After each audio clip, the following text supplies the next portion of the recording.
Okay, so what if you were just handed a kingdom? All of it. Would that power reveal your true character, or would it corrupt you completely? Well, there's an 800-year-old story from the Persian poet Saadi that explores this exact question, and you know what? Its answer is more relevant today than ever. We're going to unpack that story, a tale of two very different leaders. Saadi kicks off his lesson with this really powerful metaphor in his masterpiece, The Orchard. And what he means is pretty simple, right? Anything that doesn't flow, that doesn't give, but instead just hoards, well, it stagnates, it spoils. This is true for money, for knowledge, and as we're about to see, it is especially true for power. So let's set the scene for our first story. It begins with a king. He's powerful, he's respected, but he's nearing the end of his life. As Saadi beautifully puts it, his sun was setting behind the mountain, and he had no heir to his throne. So the king, with no family to succeed him, makes what seems like a really wise choice. He hands his entire kingdom over to a man of God, a hermit known for his piety, thinking, hey, this guy will rule with justice. But the moment this quiet sheikh heard what Saadi calls the drums of power, something inside him just snapped. You know that peaceful corner where you once prayed? Suddenly it lost all its appeal. The allure of having authority, of being in charge, was just too strong. The power that was supposed to be a tool for good, for the people, very quickly became a corrupting force in his hands. And his fall was swift. I mean, it was totally predictable. This man, who had zero experience with power, became drunk on it. He started waging wars, just launching attacks left and right. So, of course, the bravest soldiers, seeing his tyranny and just how bad he was at this, they deserted him. His enemies, sensing weakness, all teamed up against him, and pretty soon they had him surrounded in his own fortress. He's trapped. And in his desperation, what does he do? He sends a message to a wise, holy man, begging, "Pray for me. I'm trapped and I'm totally overwhelmed." But the wise man's response? It wasn't pity. It was laughter, and a really harsh lesson. He saw the sheikh for exactly what he was, a man who traded the real treasure, inner peace, for a power he was completely unfit to handle. He had a good life, a meaningful life, and he just threw it all away because he couldn't handle the authority he was given. Okay, so that's the cautionary tale, right? A man who gained a kingdom but totally lost himself. Now, hold that image of corrupted power in your mind because Saadi contrasts this with its complete opposite. He turns from this fictional failure to a real person, his own beloved teacher.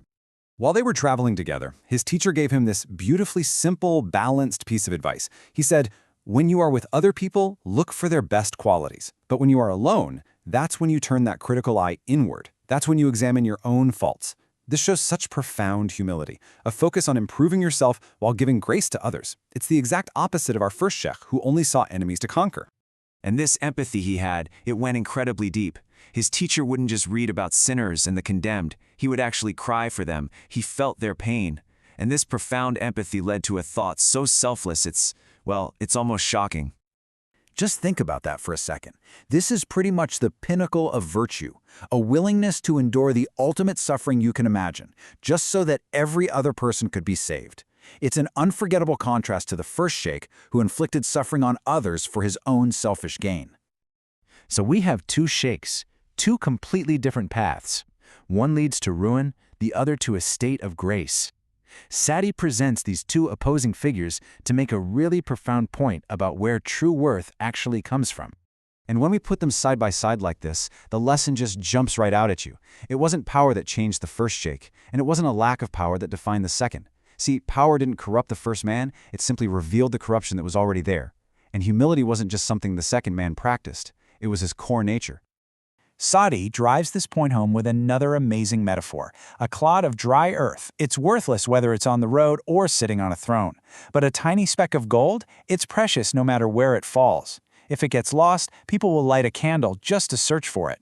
A base person stays base even with a crown, and a person of true worth remains valuable even with nothing. So, the crucial point is this concept of kasal, or character. What Saadi is telling us is that all that external stuff, wealth, power, status, it's fleeting. It comes and it goes. But your inner character, the moral fiber of who you are, that's permanent. And that is the true measure of a person. Now, this is way more than just a beautiful 800-year-old story. It's a powerful mirror for modern leadership and for our own personal values. It has everything to do with us, right here, right now. Saadi argues that true success, the real victory in life, It isn't defined by personal gain or by conquest. No, it's defined by a genuine commitment to the well-being of others. The true leader, the true hero, is the one who is fundamentally concerned with the welfare of their community.